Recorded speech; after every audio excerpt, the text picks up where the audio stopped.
Estamos estudiando el libro del Génesis, aprendiendo muchas cosas básicas, pero al mismo tiempo cosas profundas. El tema de hoy es un tema que se presenta como base en el Nuevo Testamento para un asunto que ha sido muy debatido por mucho tiempo. Y vamos a entrar ahí, vamos a orar, pedirle a nuestro Dios que sea Él quien nos esté guiando, que nos esté hablando, porque le necesitamos, que Él sea nuestra guía.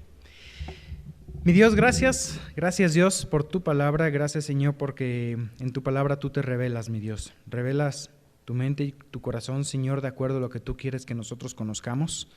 Mi Dios, sabemos que tú eres mucho más grande de lo que podemos entender, tus planes van mucho más arriba de lo que nosotros podemos siquiera imaginarnos, mi Dios, aún sabemos que tus planes son mucho mejores que los nuestros, Dios, y Padre, entendiendo tu voluntad, entendiendo tu plan, tu soberano plan, Señor, para nuestras vidas, pues también no podemos hacer otra cosa que bendecirte, alabarte, Señor, y reconocer que tú eres el justo, que tú eres mi Dios, el que extiende tu gracia, Señor, sobre nosotros, mi Dios. En el nombre de Jesús oramos. Amén. Hemos comenzado a estudiar la vida de Abraham y básicamente hoy terminamos con ese capítulo un capítulo por decirlo, ¿no? Lo que Abraham ha hecho y lo que es su historia en el libro del Génesis. Pero si nosotros recordamos un poco en cuanto a lo que Abraham significa y quién es él, podemos pensar en que él fue elegido por Dios en una nación, ahí en Ur de los Caldeos, si recordamos, él fue llamado. Y la pregunta que podría surgir, que a mí me gustaría colocarla como introducción para este tema, ¿por qué Abraham? O sea, ¿por qué Dios llamó a Abraham? Y la respuesta es, por su gracia, por su soberanía, porque Dios quiso. Y entrando en esto, vamos a estar estudiando algunas cosas también aquí, en cuanto a lo que es justamente el plan de Dios para nosotros, y llegamos a un punto cuando entramos en la vida de Isaac, donde algunas cosas de la vida de Abraham se repiten en la vida de Isaac. Vamos a ver cómo él imitó muchas cosas de su padre, cosas buenas, cosas malas, pero también vemos la manera en que Dios se relaciona con Isaac de una manera como lo hacía también con el mismo Abraham. Mencionaba yo que Isaac, por el hecho de estar entre dos grandes personajes, a veces olvidamos un poquito o perdemos la perspectiva de su vida, porque está entre Abraham y está entre Jacob. Entonces Jacob, pues la historia es larga con Jacob, con las 12 tribus, pero también la historia de Abraham es larga, y la historia de Isaac ahí en medio cuesta un poquito más ubicar algunas cosas. Isaac fue un hijo que fue educado por su padre de una manera especial, y muchas de las lecciones de hoy tienen que ver con aspectos de familia, de cómo se lleva la familia. Vamos a ver hoy, en resumen, un poco de el fin de la vida de Abraham, cómo Dios fue fiel con Abraham y cómo él termina sus años en buena vejez. Vamos a ver también que Dios cumple su promesa tanto como para Abraham como con Isaac, pero también lo hace con Ismael. O sea, vamos a ver brevemente también qué sucedió con Ismael. Y luego vamos a ver otro asunto también. No sé si a ustedes les ha pasado así que de pronto lleguen a un restaurante, se sientan o les invitan a un lugar y a la hora de pagar te sorprende lo caro que era, ¿no? Y ya no, o sea, desearías no haber estado ahí. Yo me recuerdo también en alguna ocasión que nos invitaron a un restaurante y nada más a la hora de repartir la cuenta nos tocaron casi de 1,000 pesos a cada quien, y uno dice, pues ni comí tanto. En la Biblia vamos a ver algunas comidas caras. ¿Saben cuál es la comida más cara de la Biblia? El fruto prohibido. Esa fue la comida más cara de la Biblia. Pero hoy veremos la segunda de las comidas más caras de la Biblia. Entonces, eso es un poquito lo que anticipamos hoy para estudiar. Lo doy como resumen al principio porque el capítulo de hoy toca varios temas, entonces parecería como que vamos de uno a otro, pero todo tiene una unidad en el sentido de lo que es la familia y la vida de Abraham y de su descendencia. Así que les invito a abrir, por favor, sus Biblias en el capítulo 25 para llegar justo a la mitad del estudio de Génesis. Así que llegamos ya a este capítulo 25. Comenzamos entonces con la primera sección que les mencionaba. Vamos a ver, como les decía yo, temas de familia. Y vemos a la vida de Abraham, de Isaac, cómo Isaac creció en un hogar distinguido. Así que la primera sección, la parte de la vida de Abraham, la vamos a llamar un hogar distinguido. Leamos capítulo 25 del Génesis, versículos 1 al 11. Ok, lo voy a leer, sigan por favor ustedes con su vista, ahí en sus Biblias. Y dice que Abraham tomó otra mujer cuyo nombre era Cetura, la cual le dio a luz a Simram, Joksán, Medán, Madián, Isbac y Súa. Y Joksán engendró a Seba y a Dedán, y los hijos de Dedán fueron Asurim, Letusim, Leumim. Como que tenía poca imaginación el hombre, pero luego yo le puse a Liel y Suriel, se parecen mucho, ¿verdad? También. Dios mío. Así que no me critiquen de que se llamen muy igual, porque hay algunos más. E hijos de Medián, dice Efa, Efer, Anoc, Abida, Elda, y todos estos fueron hijos de Cetura. Y Abraham dio todo lo que tenía a Isaac, pero los hijos de sus concubinas dio a Abraham dones y los envió lejos de Isaac su hijo, mientras él vivía, hacia el oriente, a la tierra oriental. Y estos fueron los días que vivió Abraham, 175 años, y exhaló el espíritu. Y murió Abraham en buena vejez, anciano, y lleno de días, y fue unido a su pueblo. Y lo sepultaron Isaac e Ismael, sus hijos, en la cueva de Macpela, en la heredad de Efrón, hijo de Zoar, Eteo, que está enfrente de Mamre. Heredad que compró Abraham de los hijos de Ed. Allí fue sepultado Abraham y Sara, su mujer. Y sucedió después de muerto Abraham, que Dios bendijo a Isaac su hijo, y habitó Isaac junto al pozo del viviente que me ve.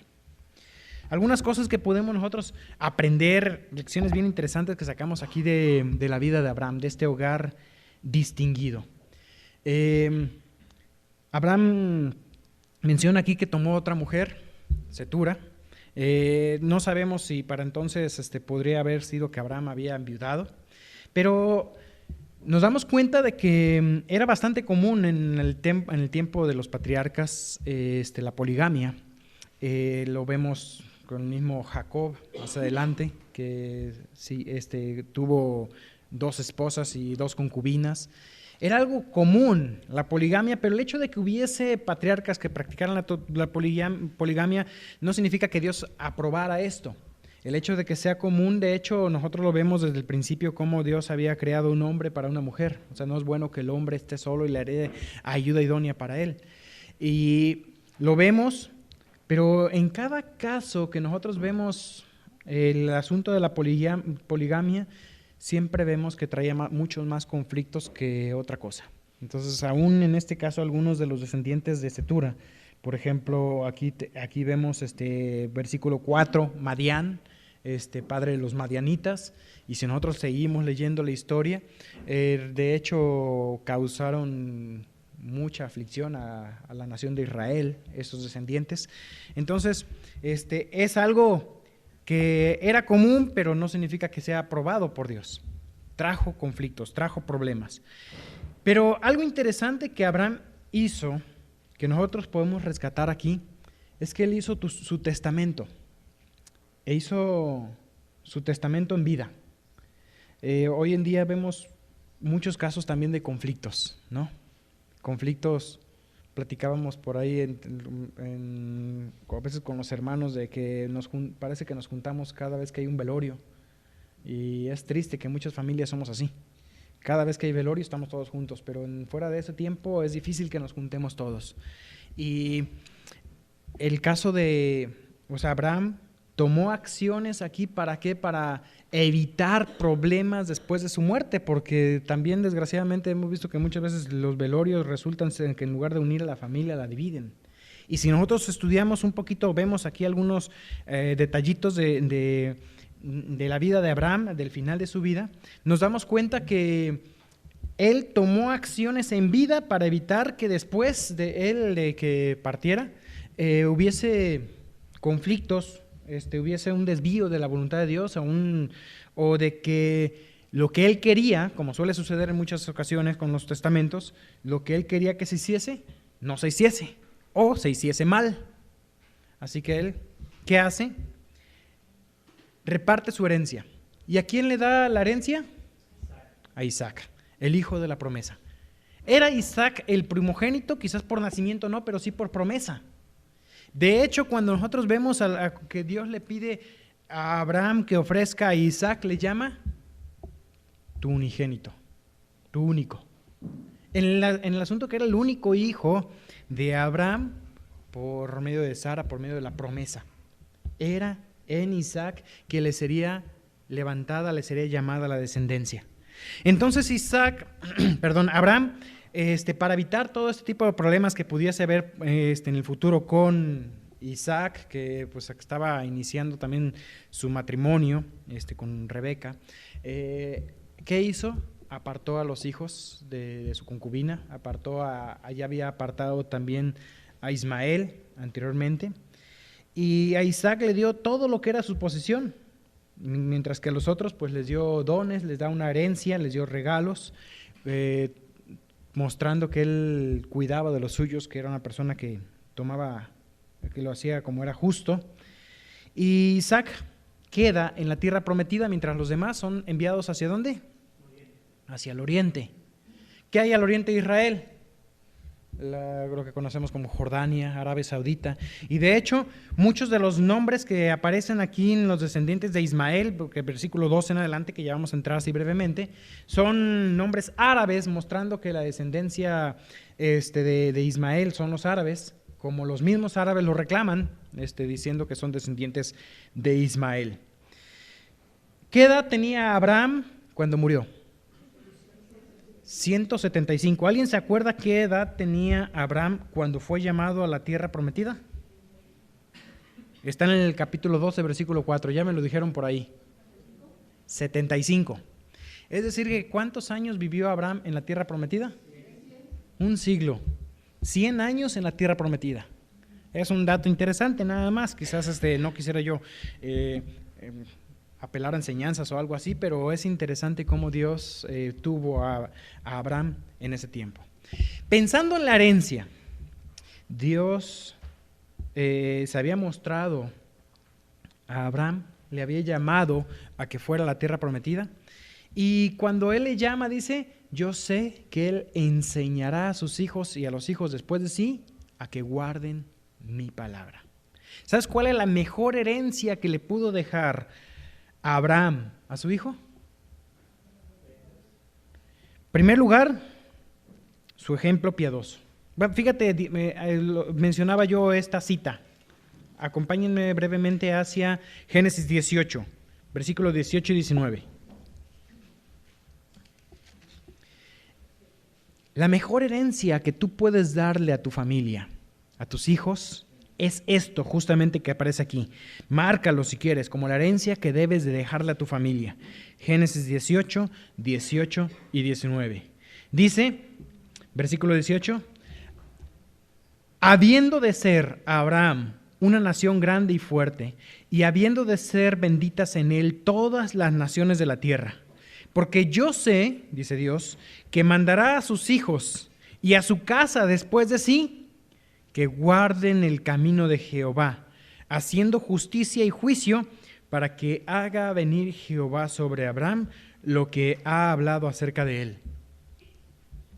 ¿Te das cuenta? La mejor herencia que puedes dejarle no es propiedades. Normalmente hoy se piensa en la mejor herencia que le puede dejar un padre a su hijo es la educación. Entonces se esfuerzan por darle educación. Excelente que lo puedas hacer, hazlo. Si puedes tú tener bienes materiales para dejarle a tu hijo, es bueno. Pero de nada sirve todo eso si no queda respaldado con un ejemplo piadoso.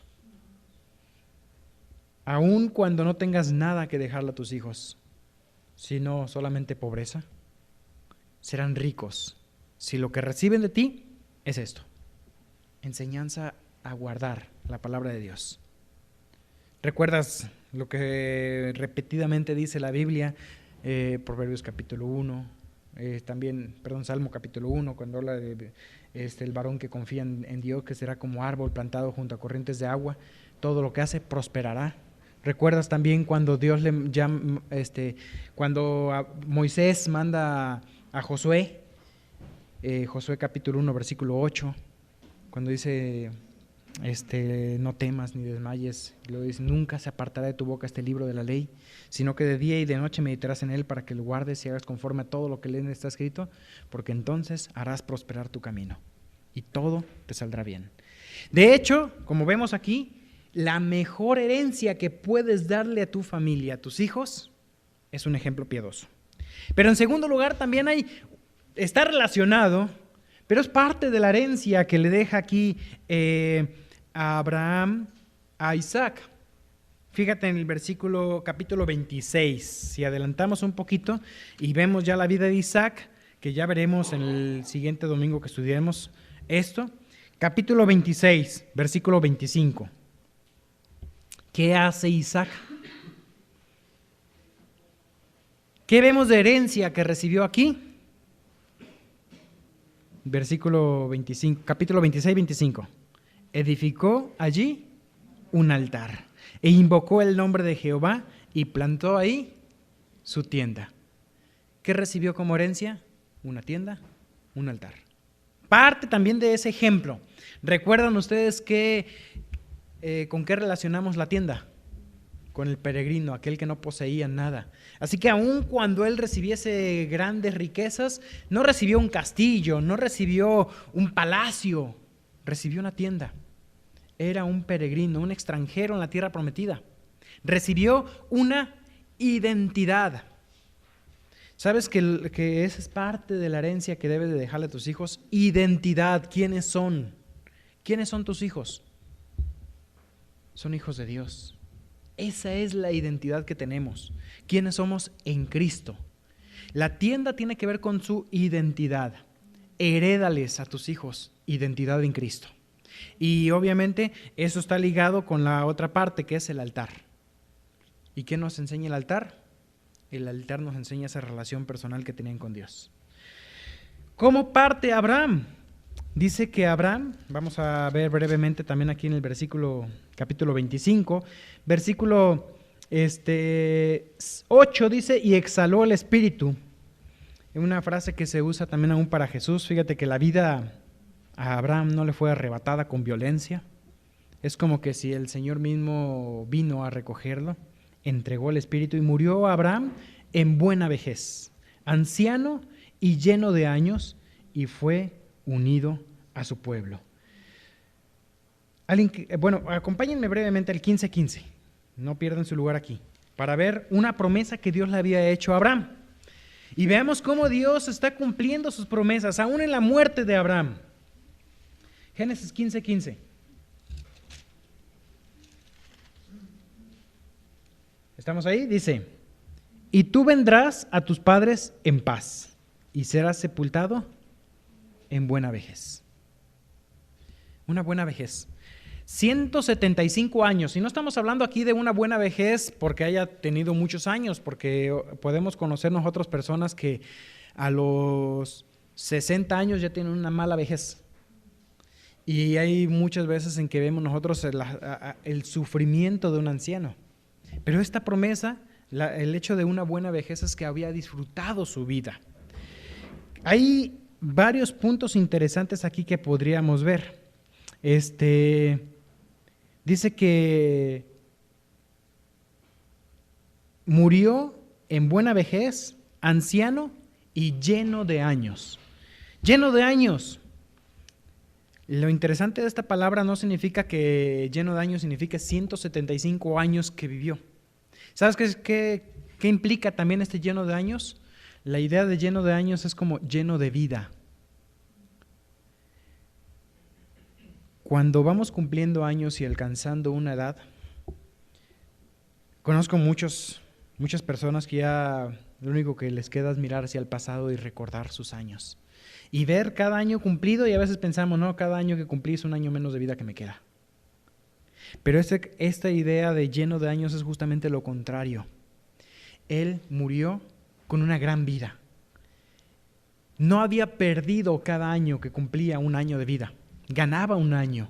Y él estaba viendo su vida con todo lo que había vivido, mirándose el pasado y llegando a estos 175 años, buena vejez y lleno de años de vida que Dios le había dado. Era un anciano agradecido con Dios. Entonces, esas es algunas cosas que vemos aquí de Abraham, este hombre que muere anciano, lleno de años. Y dice el versículo 9, y lo sepultaron Isaac,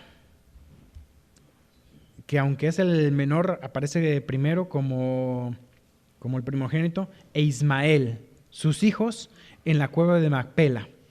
Isaac e Ismael, quien habían sido separados, están aquí unidos, posiblemente también por todo esto que Abraham estuvo cuidando de ellos. ¿Para qué? Para aun cuando la familia había sido dispersa. Muchos tenemos familias dispersas. Yo tengo hermanas en Canadá, en Estados Unidos, regados por todo México, y a veces es difícil mantener la familia unida. Pero esta familia, aunque dispersa, los vemos también una familia que, a pesar de diferencias que podría haber habido, Abraham había cuidado de que terminaran unidos.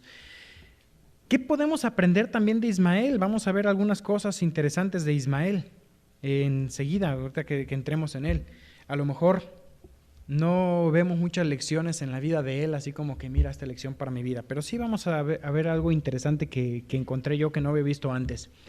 Pero dice versículo 11, sucedió después de la muerte de Abraham que Dios bendijo a Isaac, su hijo, y habitó Isaac junto al pozo del viviente que me ve. Otra más de esa herencia. ¿Sabes qué recibe de herencia también? Además del ejemplo piadoso, además de la tienda y el altar, ¿qué más recibe Isaac como herencia? Las maravillosas promesas de Dios, las cuales se repiten en el capítulo 26, versículo 2, se le aparece el ángel y le reafirma las promesas. Ese es el tema del siguiente estudio. Estas bendiciones significan mucho más, estas bendiciones espirituales, esta herencia espiritual significa mucho más para cualquier hijo que cualquier riqueza material que tú le puedas dar a tu hijo. ¿Ok? Vemos entonces este hogar distinguido. De hecho, en la vida de Abraham, desde lo último que habíamos visto en el versículo 24 hasta lo primero que vemos en el capítulo 25, son 35 años más de vida que Dios le había dado, desde los 140 hasta los 175.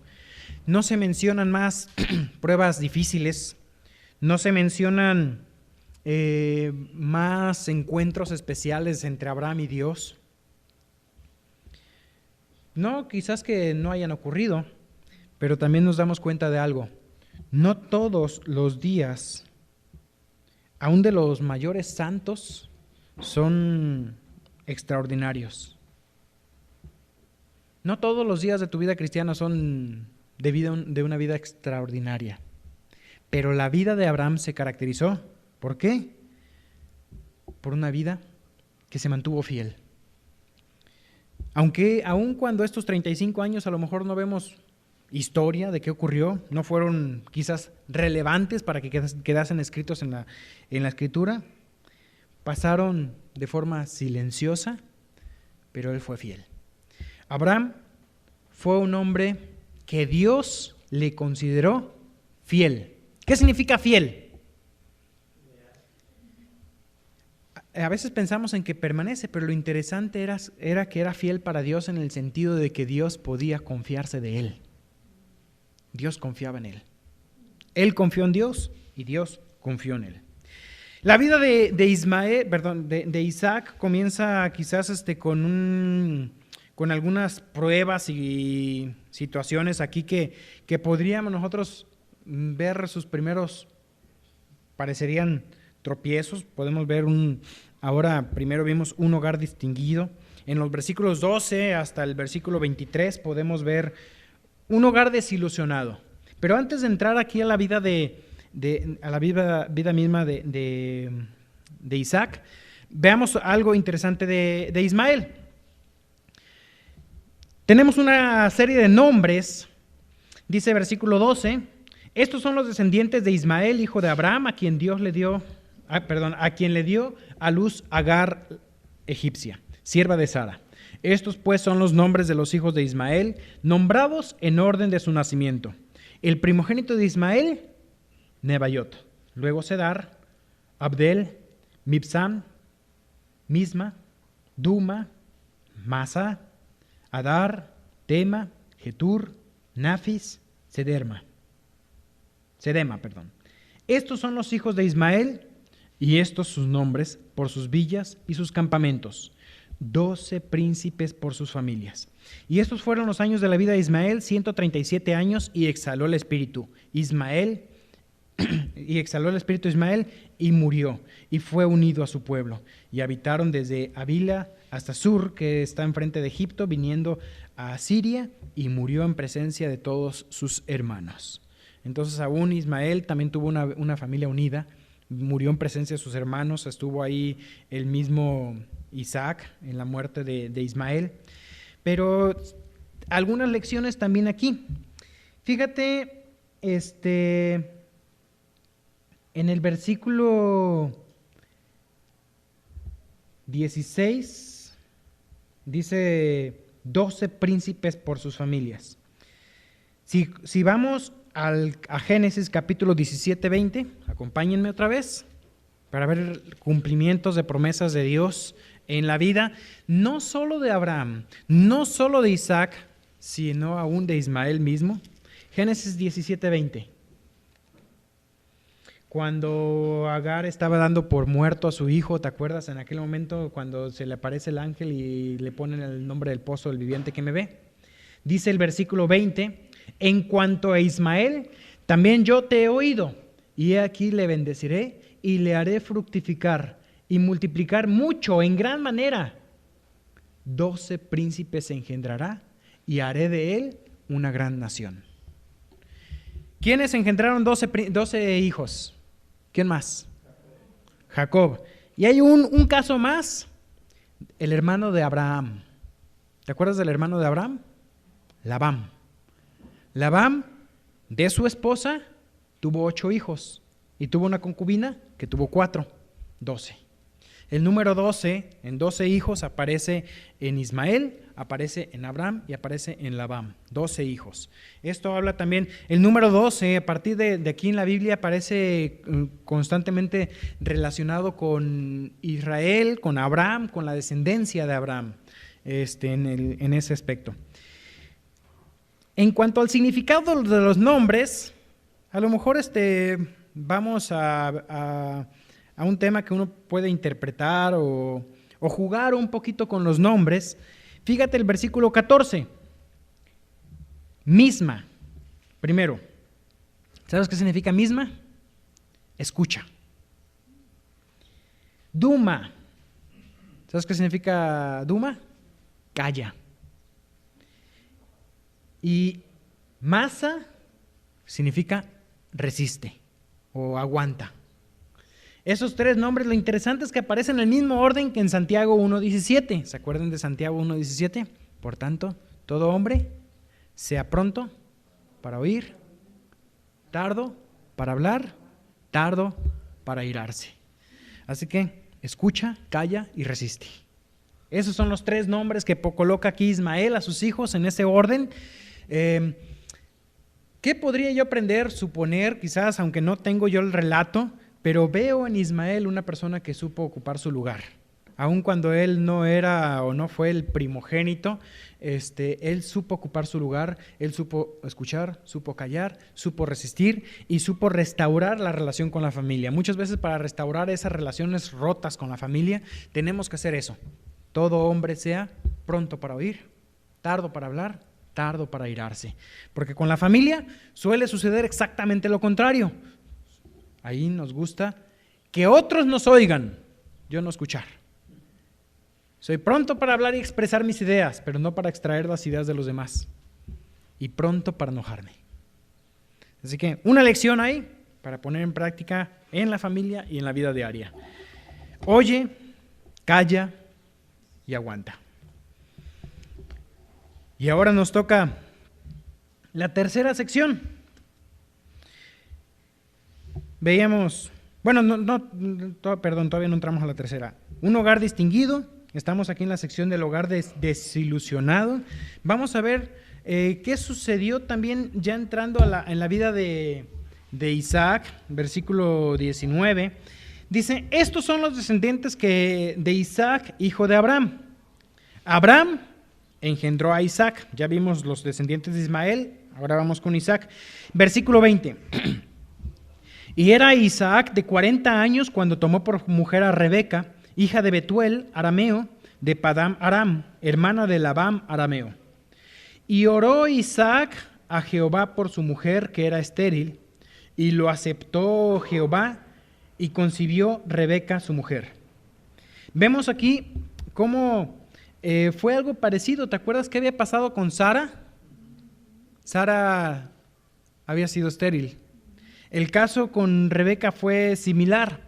Muchas veces Dios permite dificultades como estas, aún dentro de la familia, como les hemos dicho antes, como habíamos estudiado en el estudio anterior, permite las dificultades para mostrar que está ahí, pero también para que acudas a Él.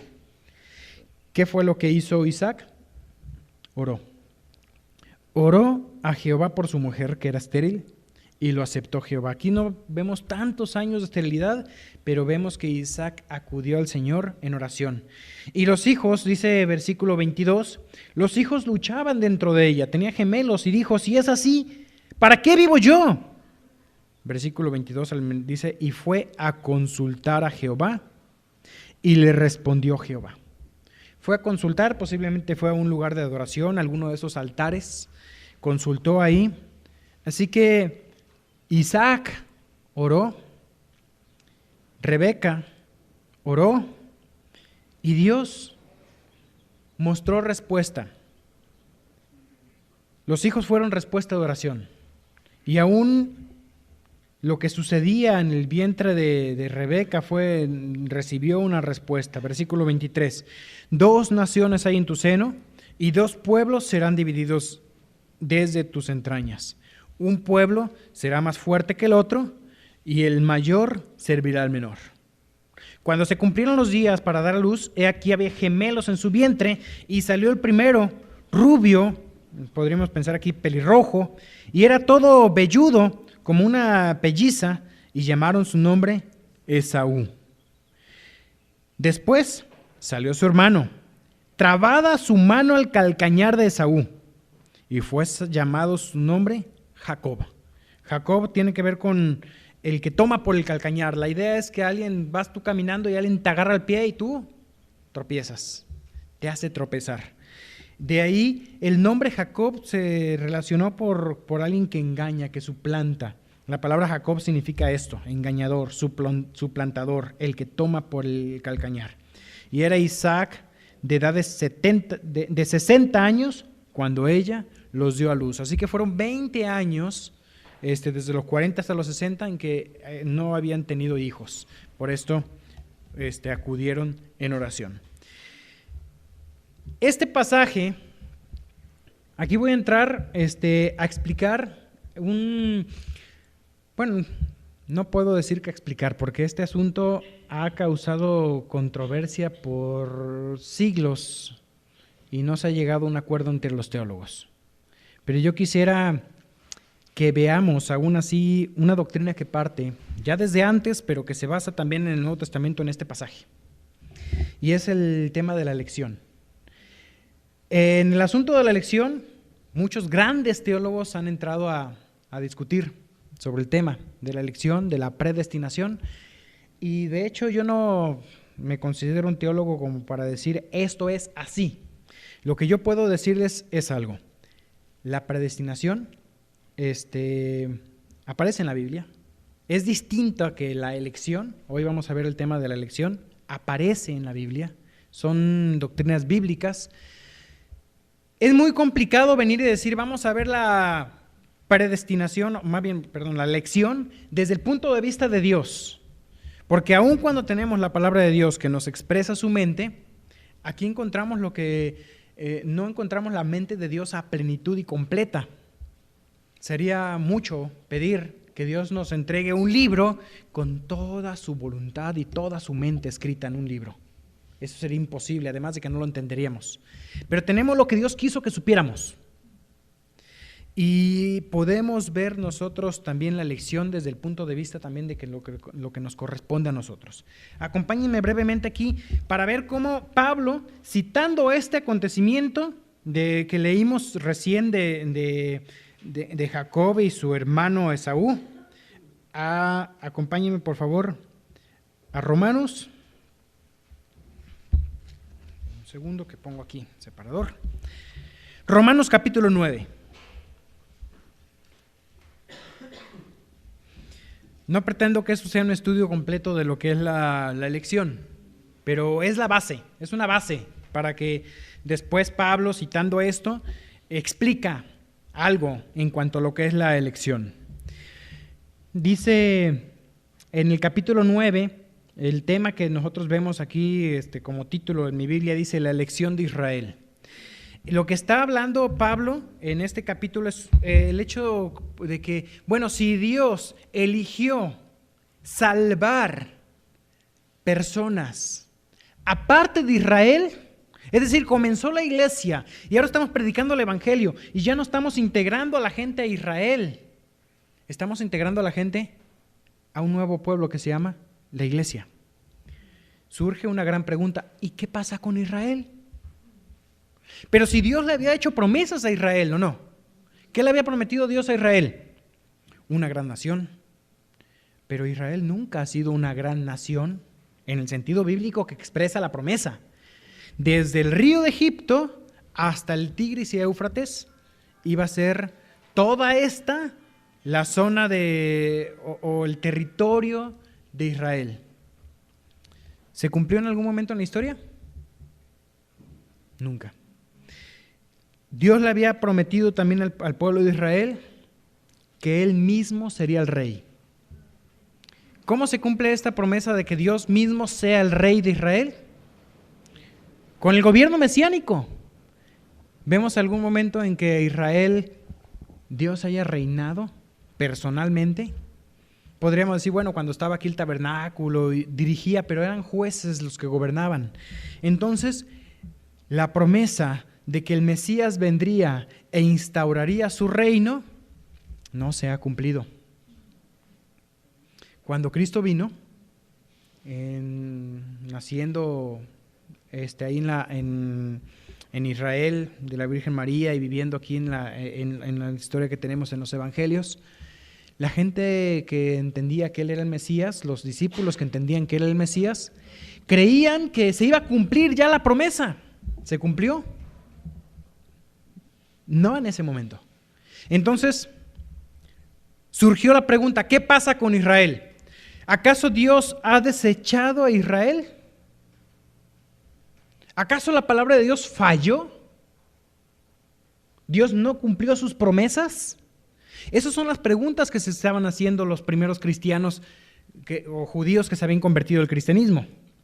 Por eso dice en el versículo 1, fíjate, Romanos 1, verdad digo en Cristo, dice Pablo, no miento, y en mi conciencia me da testimonio en el Espíritu Santo que tengo gran tristeza y continuo dolor en mi corazón, porque deseara yo mismo ser anatema, separado de Cristo por amor a mis hermanos. ¿Cuáles hermanos? Los que son mis parientes según la carne, que son israelitas, de los cuales son la adopción, la gloria, el pacto, la promulgación de la ley, el culto y las promesas.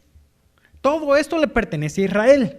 Dice versículo 5, de quienes son los patriarcas y de los cuales, según la carne, vino Cristo, el cual es Dios sobre todas las cosas, bendito por los siglos. Amén. Todo esto viene por Israel. Pero entonces, ¿qué pasó con las promesas? ¿Qué pasó con el pacto? ¿Qué pasó con la gloria? ¿Qué pasó con todo lo que estaba prometido? ¿Falló Dios? ¿Qué dice el versículo 6? No que la palabra de Dios haya fallado, porque no todos los que descienden de Israel son israelitas, ni por ser descendientes de Abraham son todos hijos, sino en Isaac te será llamada descendencia. Esto es, no que los hijos según la carne son los hijos de Dios, sino que los que son hijos según la promesa son contados como descendientes. Porque la palabra de la promesa es esta: porque en este tiempo vendré y Sara tendrá un hijo, y no solo esto, sino que también cuando Rebeca concibió de uno, de Isaac, nuestro padre, y dice versículo 11, eso es lo que quiero explicar yo, tratar de que entendamos, versículo 11, porque no había nacido aún, ni habían hecho aún ni bien ni mal, para que el propósito de Dios conforme a la elección permaneciese, no por las obras, sino por el que llama. Se le dijo, el mayor servirá al menor. ¿A quién se le dijo? A Rebeca. Acabamos de leer esa historia. Rebeca sentía a sus hijos luchando, fue y consultó a Dios, y Dios le da esta profecía que está aquí: el mayor servirá al menor. ¿A quién había elegido Dios? A Jacob por encima de Esaú. ¿Por qué? ¿Había hecho buenas obras Jacob? No, no por las obras, dice aquí. Entonces, ¿por qué Dios eligió? Mencionábamos al principio, ¿por qué Dios eligió a Abraham de entre todo el pueblo que estaban ahí en Ur de los Caldeos? Por su soberanía. ¿Por qué Dios eligió aquí a Jacob en lugar de Esaú? Por su soberanía. No por el hecho de sus obras, sino porque Dios, en su soberanía y en su gracia, decidió hacerlo. Dice, se le dijo, el mayor servirá al menor. Como está escrito, a Jacob amé, más a Esaú aborrecí. Esto es como decir, escogí a Jacob, pero rechacé a Esaú. No es que Dios aborrezca a alguien porque Él ha amado al mundo. Y ahora entendemos algo. ¿Cómo viene desde nuestra propia perspectiva, desde lo que nosotros podemos alcanzar a ver? ¿Cómo es que Dios hoy elige? Y ese es el gran conflicto. La elección aparece en la Biblia, no hay duda. El problema no es si la elección está o no está en la Biblia. El problema que ha causado división entre muchos teólogos y aún división de iglesias es en base a qué Dios escoge. Pedro nos dice algo, que nosotros hemos sido elegidos en Cristo. Y yo quiero que entendamos desde nuestra perspectiva, de acuerdo a la palabra de Dios, cómo Dios hoy eligió proveer salvación. ¿Cómo Dios eligió proveer salvación? Dando a su Hijo. Dios eligió proveer salvación en Cristo. De la misma manera, ¿es por obras? No, no es por obras, es por gracia. Por la pura gracia Dios eligió a Abraham de entre muchos y eligió llamar a Abraham. Por su pura gracia eligió también a Isaac, a Jacob, solo por gracia, y a nosotros. Dios ha enviado a su Hijo, y dice la Biblia que Cristo por todos murió. Él murió por todos. Él ha entregado su vida por cada uno de nosotros, y la salvación hoy en día, Dios ha elegido proveerla en Cristo. Es complicado a veces todo este tema y podríamos entrar en conflictos aún de explicar y de entender. Si decimos, es que Dios elige quién va a ser salvo y quién no. Entonces, si Dios elige, ¿cómo sabes tú que Dios te escogió? Y ese es un gran pesar que hay en el corazón de muchos que creen en la elección basada en la pura soberanía de Dios. Dios en su pura soberanía elige quién será salvo y quién no. Entonces, ¿estás seguro que Dios te escogió? ¿Cómo puedes estarlo? No es que yo siento, no es que lo sientas, es que Dios te va a escoger. Entonces entramos en conflictos ahí. Si la elección y la predestinación a ser salvos es únicamente por la pura soberanía de Dios, queda el gran conflicto en mi corazón de saber si Dios me escogió o no. A lo mejor he sido engañado y he vivido como cristiano cuando Dios nunca me escogió. Y creo yo que desde ese punto de vista presenta muchos conflictos también. Pero nosotros podemos entender que Dios eligió proveer salvación en Cristo a todo aquel que en Él cree. Por eso, Dios nos manda, ¿a dónde? A todo el mundo, a predicar el Evangelio. ¿A quién? A toda criatura. ¿Y qué dice el Evangelio? El que en Él cree será salvo. Entonces yo no puedo venir y ofrecerle a la gente diciéndole, ¿sabes qué? Oye, si tú crees en Cristo, puedes ser salvo, cuando la realidad es que no puede ser salvo si él cree en Cristo, o al menos que haya sido elegido. O sea, se presenta muchos conflictos esta doctrina por ese lado. Pero si nosotros entendemos que Dios, en su soberanía, eligió proveer salvación para nosotros en Cristo, sabemos nosotros que Dios, en su presciencia, Él conocía perfectamente lo que iba a hacer Abraham, que dice, yo sé que después de él enseñará. Él en su presencia sabía lo que iba a hacer Jacob, y Él sabe también nuestro futuro. Él lo conoce. Él, desde antes de la fundación del mundo, eligió proveer salvación para aquellos que creerían. Él, conociendo algo que nosotros no podemos entender, algo que nosotros no podemos llegar a conocer plenamente, Él elige proveer salvación para aquellos que Él sabía que creerían.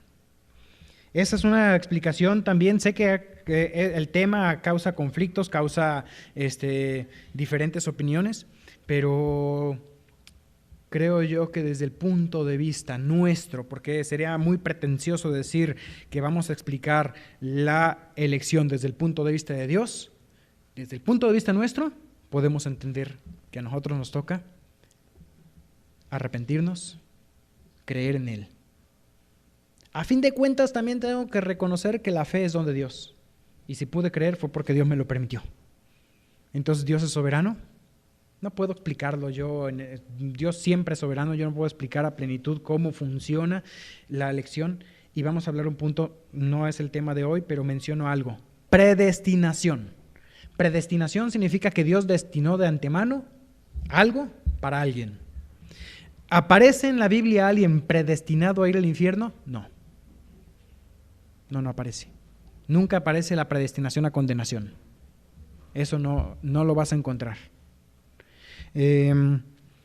¿Podríamos hablar de predestinación para salvación? Sí, hay momentos en que aparece, pero ya es un tema que hoy no nos da el tema para estudiarlo. Yo les animo a seguir leyendo la Biblia y a seguir conociendo y estudiando de él.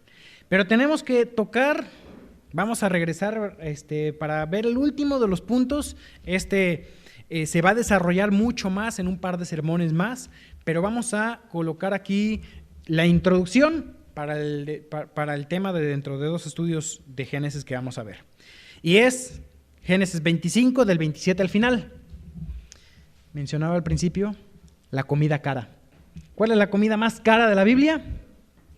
El fruto prohibido.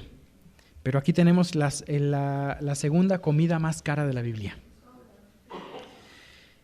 Esaú vende su primogenitura. Dice el versículo 27, y crecieron los niños, y Esaú fue diestro en la casa, hombre de campo, pero Jacob era varón quieto que habitaba en tiendas. Y amó Isaac a Esaú porque comía de su casa, mas Rebeca amaba a Jacob. Un padre que prefería al hijo mayor, la mamá prefería al hijo menor. Ya tenemos aquí el primer hijo de papi y el primer hijo de mami. ¿Y qué presenta esto?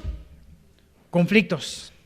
Cuando hay preferencia en el hogar por un hijo y otro por otro, va a haber conflictos. Y de hecho, esto surge, los conflictos que vamos a ver en el capítulo 27, surgen desde aquí. Isaac era muy astuto, suplantador, hacía honor a su nombre y lo hizo en el futuro.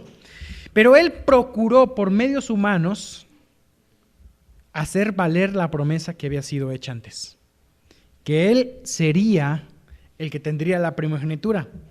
Él quiso asegurarse. ¿Y cómo lo hizo? Pues dice que aquí en los versículos siguientes, que versículo 29, guisó Jacob un potaje, dicen algunos un guisado de lentejas. La lenteja no es la misma que conocemos nosotros, una lenteja que crece ahí en el desierto, que termina siendo rojo. Y dice que volviendo Esaú del campo cansado, dijo a Jacob: te ruego que me des de comer de ese guiso rojo, pues estoy muy cansado. Por tanto fue llamado el nombre de él Edom, que significa rojo. Esaú llega muy cansado. No estamos pensando en cansado de un día de trabajo común. La Biblia a veces usa frases que no expresan a plenitud todo lo que significa como esto. Parece ser que aquí muy cansado se refería a desmayándose de cansado. Es posible.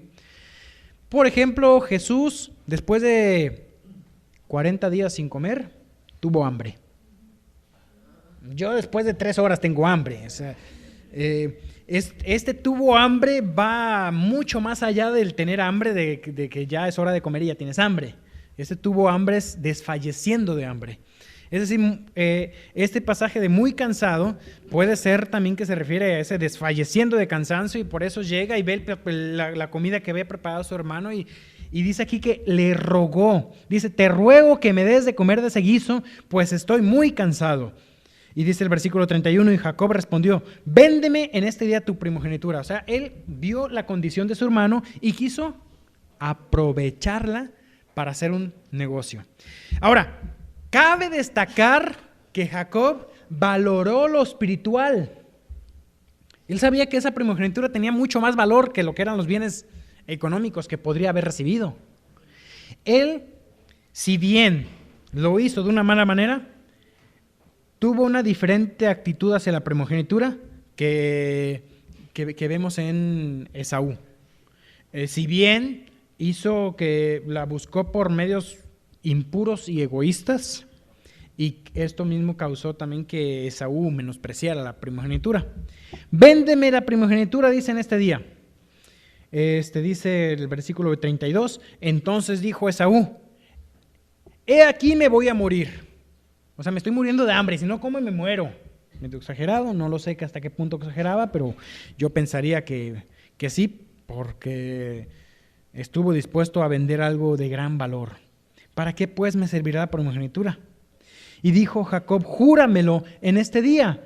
Y le juró y vendió a Jacob su primogenitura. Vaya qué cara salió esta comida, Entonces Jacob dio a Esaú pan y del guisado de las lentejas, y él comió y bebió y se levantó y se fue.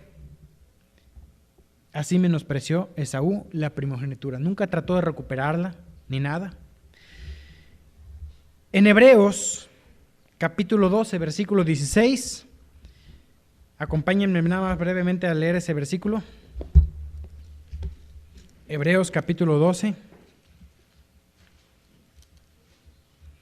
El autor de Hebreos nos recuerda esta historia y nos ayuda a interpretar un poquito lo que sucedió. Hebreos 12, 16. Dice, voy a leer desde el 15, dice: mirad bien, no sé que alguno deje de alcanzar la gracia de Dios, que brotando alguna raíz de amargura os estorbe y por ella muchos sean contaminados. No sea que haya algún fornicario o profano, como Esaú, que por una sola comida vendió su primogenitura. Porque ya sabéis que aún después, deseando heredar la bendición, fue desechado y no hubo oportunidad para el arrepentimiento, aunque la procuró con lágrimas. No hubo oportunidad ya. Había despreciado la primogenitura. La gran lección que nos deja para nosotros es cómo, si bien Jacob hizo una trampa en su carnalidad, planificó la trampa y posiblemente mostró desconfianza en la promesa, Esaú demostró también un apetito desordenado y un racionamiento débil. Él necesitaba saciar su apetito físico, carnal, sensual, Sus necesidades físicas fueron más importantes que sus necesidades espirituales. ¿Y acaso no hacemos nosotros también eso? Que muchas veces nuestras necesidades físicas, que queremos tal o tal otra cosa, adquieren mucho más valor en las decisiones diarias que las necesidades espirituales. Cuando planeamos nuestro día, cuando nos levantamos y finalmente hacemos todo lo que tenemos que hacer y dejamos al final la Biblia, dejamos al final la oración y logramos lo que logramos en el día sin haber orado por ello, sin haber acudido al Señor para que nos ayude en ello. Hebreos dice fornicario y profano. ¿Por qué? Porque valoró lo físico por encima de lo espiritual. Y cuando hacemos eso, eso es ser profanos también. Profano significa del mundo. Y aquí nos encontramos con Esaú, un hombre que tuvo éxito en el mundo, un hombre valiente, cazador, fuerte, pero fue un fracaso con Dios, fue un fracaso en lo espiritual.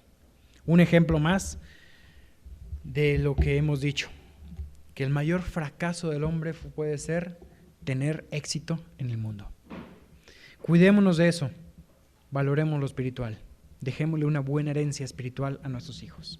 Vamos a orar. Padre, gracias Dios por tu palabra y gracias Señor porque en tu palabra encontramos seguridad y paz. Encontramos, mi Dios, en primer lugar que todo lo que tenemos depende de ti, viene de ti. Por tu gracia somos lo que somos, por tu gracia y tu misericordia, Señor. Nos has dado algo de lo cual no somos dignos. Has elegido, Señor, proveer salvación para nosotros cuando no somos dignos. Y solamente podemos decir, Señor, sea la gloria tuya por nuestra vida, por nuestra salvación. Te glorificamos a ti, mi Dios, aun cuando no entendemos a plenitud cómo tú decidiste proveer salvación para nosotros en nuestra condición. Señor, queremos valorar hoy lo espiritual. Queremos, mi Dios, reconocerte a ti y dedicar nuestras fuerzas, mi Dios, que a fin de cuentas vienen de ti, para servirte a ti, para amarte a ti. Mi Dios, perdona nuestro pecado de carnalidad, de que hemos sido profanos muchas veces, menospreciando las cosas espirituales y los tesoros, las promesas que encontramos en tu palabra, las hemos descuidado por ocuparnos de lo físico. Mi Dios, perdón, y hoy queremos magnificarte a ti, con nuestra vida, con nuestra voz, con nuestra boca, llevar tu palabra a aquellos que la necesitan, sabiendo, Señor, que hoy tu elección es proveer salvación en Cristo. Y hoy tenemos esa misión de anunciar tu palabra, de anunciar tu gloria al mundo. Oramos en el santo nombre de Cristo Jesús. Amén.